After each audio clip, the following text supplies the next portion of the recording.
Hello बच्चों।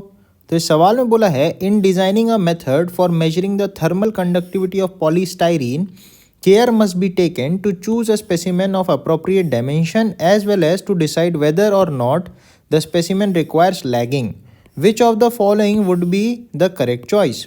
तो अगर आप देखो तो यहाँ पे सीखने वाली बात यह है कि अपन को लैगिंग का मतलब पहले पता होना चाहिए। अगर लैगिंग नहीं पता तो लैगिंग का मतलब होता है स्लो हो जाना या फिर लैग करना, पीछे रह जाना, राइट।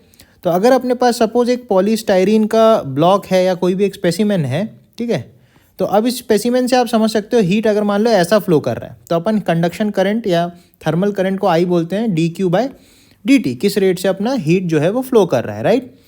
तो अब लैगिंग बोलने का ये मतलब है कि अगर आपका आई ज़्यादा होगा, हाई होगा, तो लैगिंग नहीं करेगा। लेकिन अगर आई आपका कम हो रहा है, हीट कम फ्लो कर रही है, मतलब लैग एक्चुअली कर रहा है, तो अपन को बस ये चेक करना है आई किस केस में कम होगा, उसमें लैगिंग होगी और वो अपन को नहीं चाहिए। तो बेसिकली हीट जो होता है, हीट करंट जो होता है that is proportional to thermal proportional नहीं बोल के मैं इक्वालिटी बताता हूँ। I equals to KA temperature difference upon length of the material. तो यहाँ पे आप देखोगे तो लेंथ ऑफ द मटेरियल ये हो जाएगा, एरिया ऑफ क्रॉस सेक्शन ये वाला हो जाएगा, और थर्मल कंडक्टिविटी मटेरियल का प्रॉपर्टी होता है, और यहाँ पे मान लो TH है और यहाँ पे T लो है, तो डेल्टा T कुछ टेम्परेचर डिफरेंस हो जाएगा।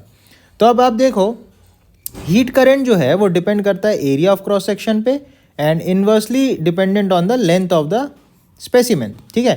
तो अपन चाहते हैं कि एरिया लार्ज हो और लेंथ जो हो या जिस थिकनेस में से हीट पास हो रही है वो लो होनी चाहिए, राइट। तो ये दोनों किस ऑप्शन में है, उसमें लैगिंग नहीं रिक्वायर्ड होगी।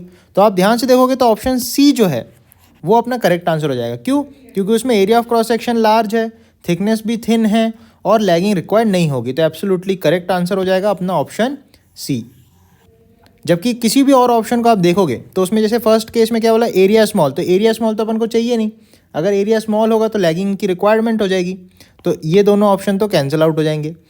चौथे ऑप्शन में आप देखोगे एरिया लार्ज है, चलो ठीक है चलेगा, लेकिन थिकनेस ज़्यादा है, थिकनेस ज़्यादा होने की वजह से अगेन लैगिंग आएगी, तो ये अपन को नहीं चलेगा। तो इसीलिए ऑप्शन डी भी नहीं होगा, ए भी नहीं होगा और सी भी नहीं होगा। तो करेक्ट ऑप्शन हो जाएगा ऑप्शन सी।